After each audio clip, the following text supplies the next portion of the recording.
you can all see me.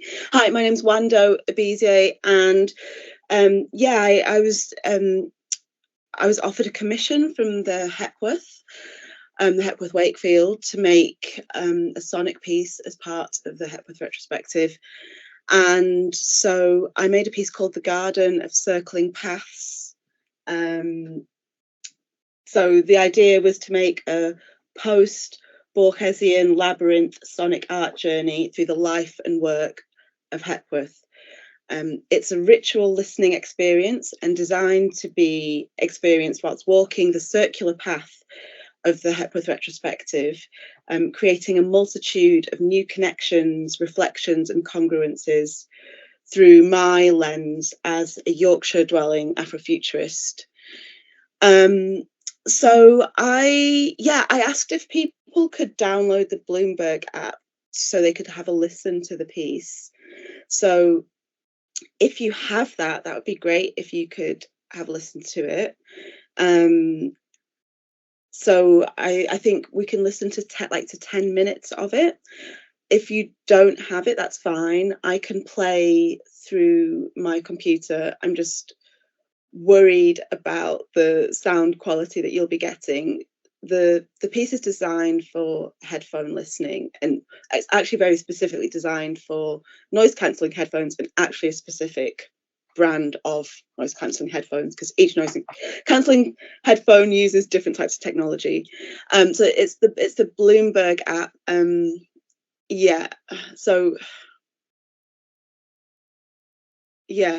I also don't want people to be messing around with technology that much, and it'll take a while to download it. So if I don't know if it's not set up already, I'll play through the speakers. Yeah, thanks. Ellen said the Bloomberg Connect app. I can play through the speakers. So it's really designed for headphone listening because it's a binaural piece. So I made it with I recorded sounds binaurally, and I also did a lot of creating sounds like into the ears, so you get the sensation of being in different types of spaces, and also somebody like speaking directly to you. But if you don't have headphones, that's cool. So what I'll do is I will play a few sections from it, and I will start that now.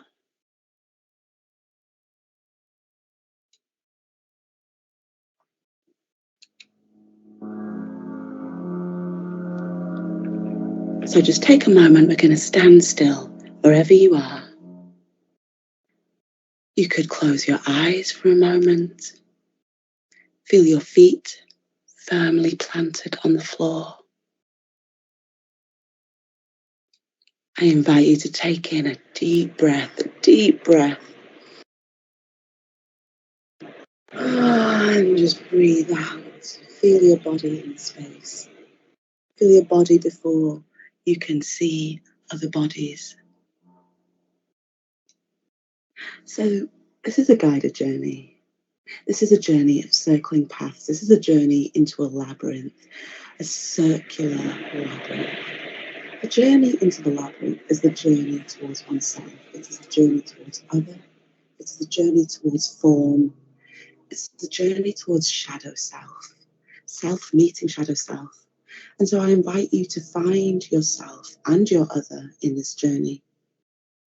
To prepare for this journey, I've been on many journeys of circling paths, finding myself, finding Hepworth in these journeys. I've circled paths from Nandrazel Beach to Ilkley, from St Ives to Yorkshire, from Carver's Bay to the Cow and Calf, moorland and sea. Fragments of this journey remain in your journey. You will find them, you will see them, you will hear them, you will feel them.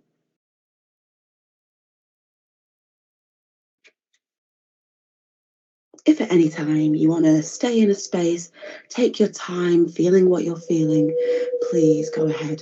You can press pause on the journey, but I will be guiding you through each space so you can follow as you like. Really, I want you to find yourself in my suggestions. I want you to find your body in this space. Knowing yourself will help you know the other. I want you to see yourself reflected in this journey. I invite you to dance, to move, to find new positions in the space. Lie down, sit down, kneel, jump, stand, turn.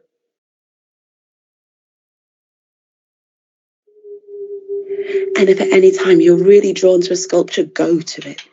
Go to her, go to her, go to her, go to her.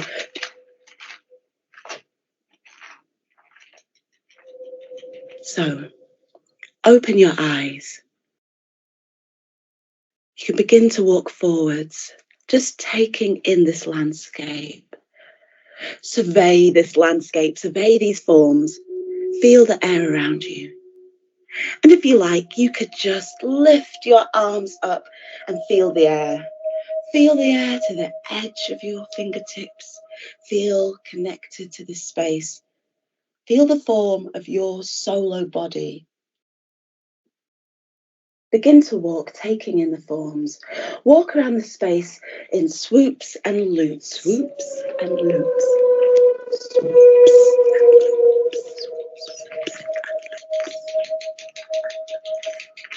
Reach out, but don't touch. You can enjoy that tension, the desire for tactility. Feel how the forms invite you towards them. See through, pierced, pierced, pierced forms. Light pouring on, light pouring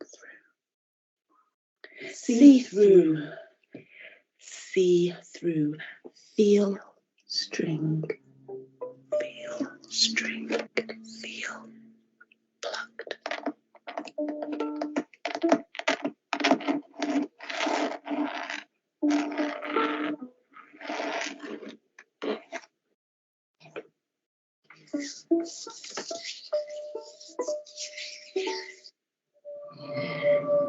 But I've always regarded every experience of one coconut as just gain and nourishing one inside. Extraordinary beauty, coordination, dedicated to the saving of life, unity of idea. I began to consider a group of separate figures as a single sculptural entity, one carved rhythmic form.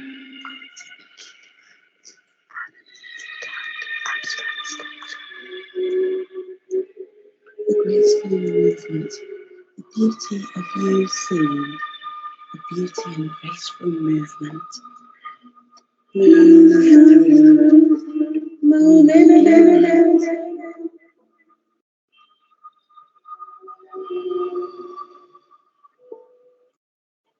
One carved rhythmic form.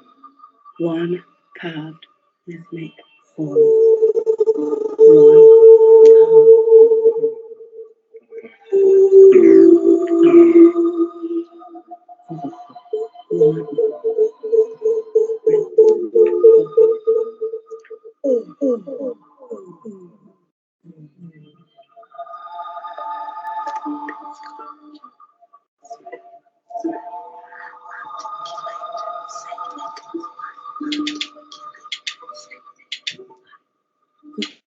One rhythm, rhythm, rhythm, odd, rhythm, rhythm, the odd, rhythm, the odd,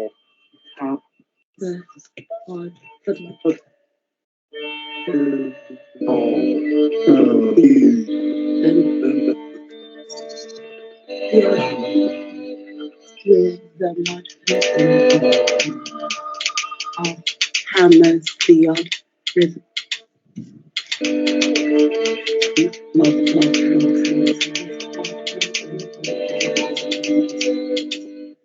I am the form on the hollow.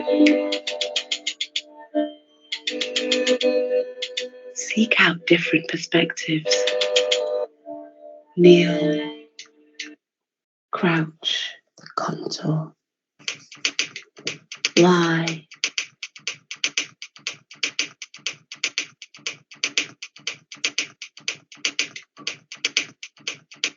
jump,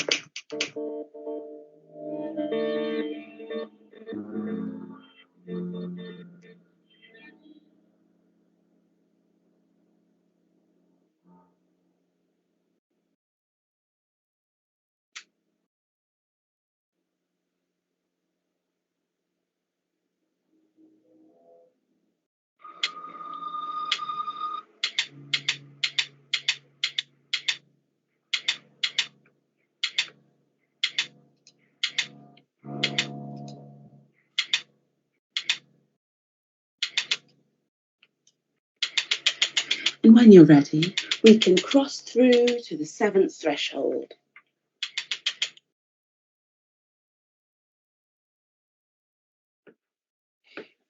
Okay. I actually can't see myself, but I feel like everyone's probably can be looking at me now. So yeah, there's just a couple of extracts from the piece. So I'll just I'll talk a little bit about the process of making it, how and why I set out on the journey that I did. So first of all, I came to the Hepworth. I had a walk around with Eleanor, the curator, and I didn't know that much about Hepworth at the beginning. I loved her work, but I didn't have any like particularly close connection, and that's quite a useful starting point for me. I'm generally an idiot at the beginning of any project. I collaborate quite often with experts in different fields. I start out on new journeys of research and discovery, not knowing anything, and that suits me quite well. I think as I was very touched by the work and seeing it, but one of the other things that really impacted me was the museum and the acoustic. I'm neurodivergent, I'm autistic, and I have a lot of sensory sensitivities, and one of them is definitely sound. And being in that space it's very intense for me, and I think that's interesting to me from a sensory perspective. I'm very interested in the neuroscience of sensory perception. I've done a lot of projects exploring that, but also just as a creative proposition, how do you make a sound piece in a space where there is I don't know, maybe like a 5-second kind of reverb delay? And then also, how do you make I'm always interested in how do I make work for people like me? How do I make work for people who are at the intersection of my various beings, as a neurodivergent, a Black person, a woman, whatever it is. And I quite often in spaces like the Hepworth, I will walk around with my noise cancelling headphones on, and it creates a little bubble of security and safety. Oh, you cannot see me. No, I didn't want to interrupt anyone. Yeah. Here I am in my dark space. It's really sunny outside, but it's really dark in here. So the idea of creating a piece for noise cancelling headphones, so that people can have this very like intimate sonic experience of their own being amongst others. That was quite an important idea for me. And so then the idea of creating a binaural piece also made sense. So binaural sound is a type of ambisonic sound. So most of the sound that we will listen to is in mono or stereo. Mostly music's made in stereo now, which means that it's like so if you imagine like that there can be a sonic image, it's like there's 2 speakers here in front of you and the noise is going into your ears like this. That would be a stereo image. A binaural image is basically like listening through your ears. So I don't know if you noticed in some of those images, I went to around Cornwall and Yorkshire with two friends of mine who are both artists and really great, and I'd stuck little microphones, little DPA microphones on their ears, and they had to walk around. I was like, go and walk over there and walk around there, and I'll capture the sound. So then the effect you get then is that you get a more spatial understanding of what is around for the person who is recording, and I'm very interested in space. Space is the place. So if I wanted to create the sense of parallel journeys living on top of each other. So you're in one space and you're in this beautifully curated Hepworth world, and I wanted to bring people into other spaces at the same time. The spaces were walking in the steps of Hepworth. I read a lot of books written about her, and I read a lot of texts that she'd written as well. And I pieced together a journey that I could make. Just around Cornwall and Yorkshire, there's other journeys to be had. So it's just it's a little snapshot of it's such an epic life.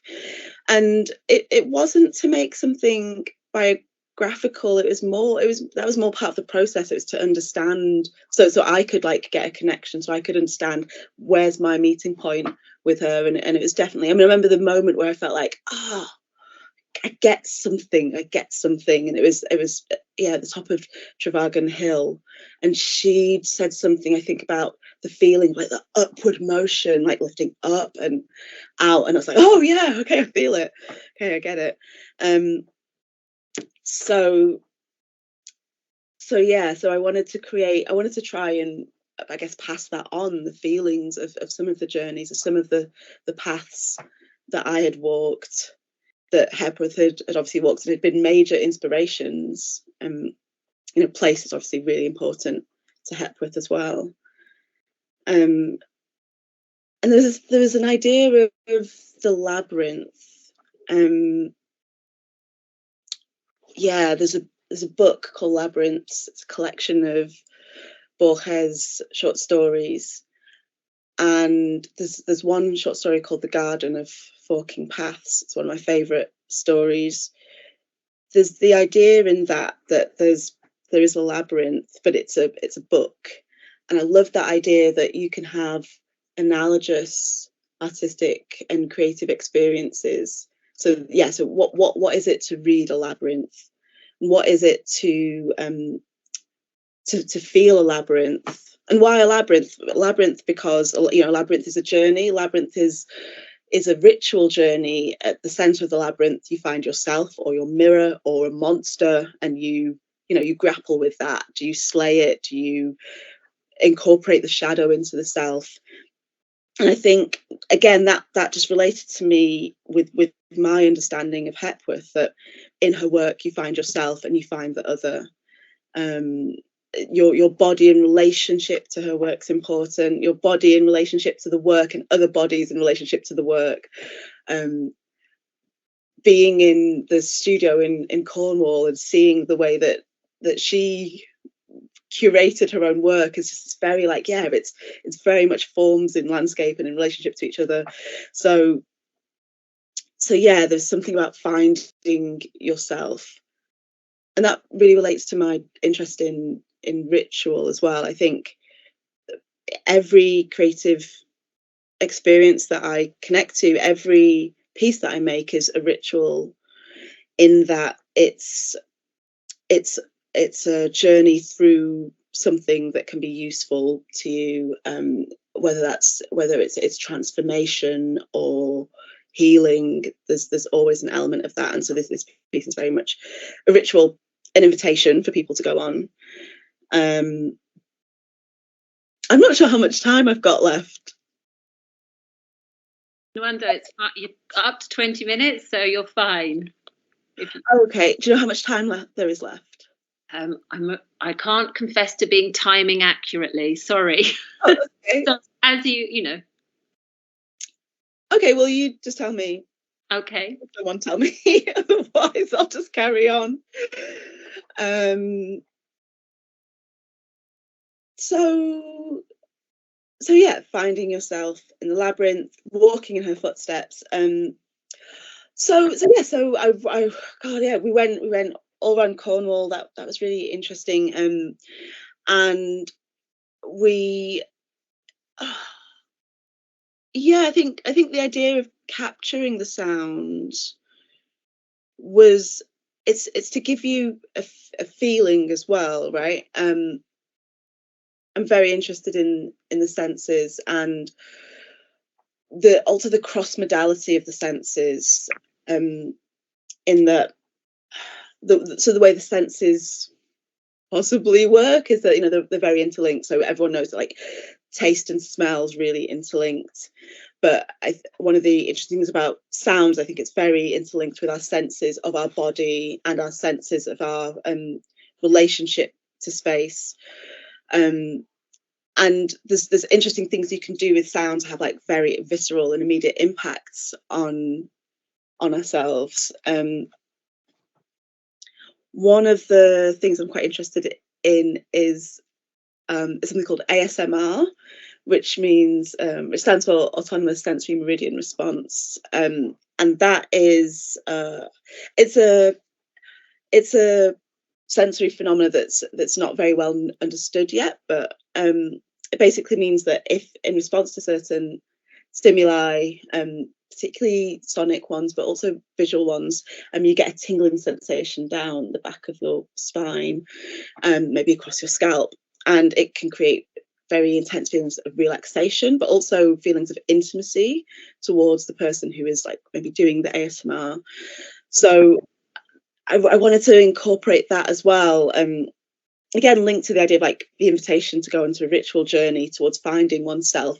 It's useful to use techniques that can bring people into slightly altered states or parallel states, and so ASMR is quite a useful thing for that. So that's why I really wanted to make sure that it was about headphone listening, and that there's moments where I'm, like, whispering into your ear and making these, like, potentially, like, ASMR inducing sounds. So it's, like, to bring people down, to ground them, and then, you know, and open them out to a potentially transformative experience, hopefully.